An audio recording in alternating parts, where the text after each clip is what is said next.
division of labor. Everyone is familiar with the early paragraphs about the butcher and the baker and so on. But when Smith continues a couple hundred pages later, he sharply condemns division of labor and says it's kind of an abomination that any civilized society will have to overcome by government intervention. It goes right back to the roots of classical liberalism. The reason is that division of labor will turn every human being into a creature as stupid and ignorant as a person can possibly be, because it'll just be repeating the same actions over and over. It doesn't have a chance to exercise his intelligence and reach his full development and so on, and that's the core of classical liberalism.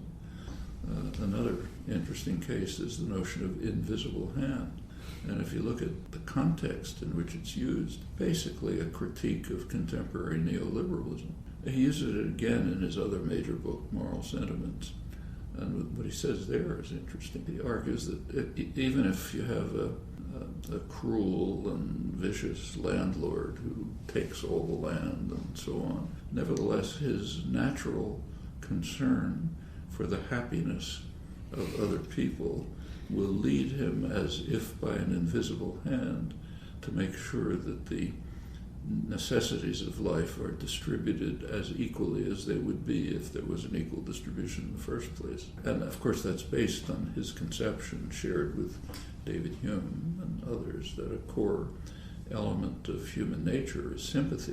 In fact, the core notion. So for Smith, we have a natural inclination to appreciate and enjoy the happiness of others, even if we don't gain from it at all. And he contrasts that natural instinct with what he calls the vile maxim of the masters of mankind, all for ourselves and nothing for anyone else.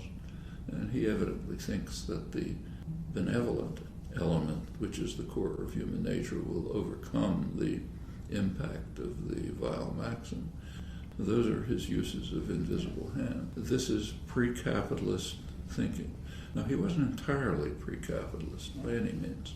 So, for example, if you look at Smith's recommendations to the newly independent American colonies, actually during the Revolutionary War, he gave advice to the colonies as to what policies they should follow.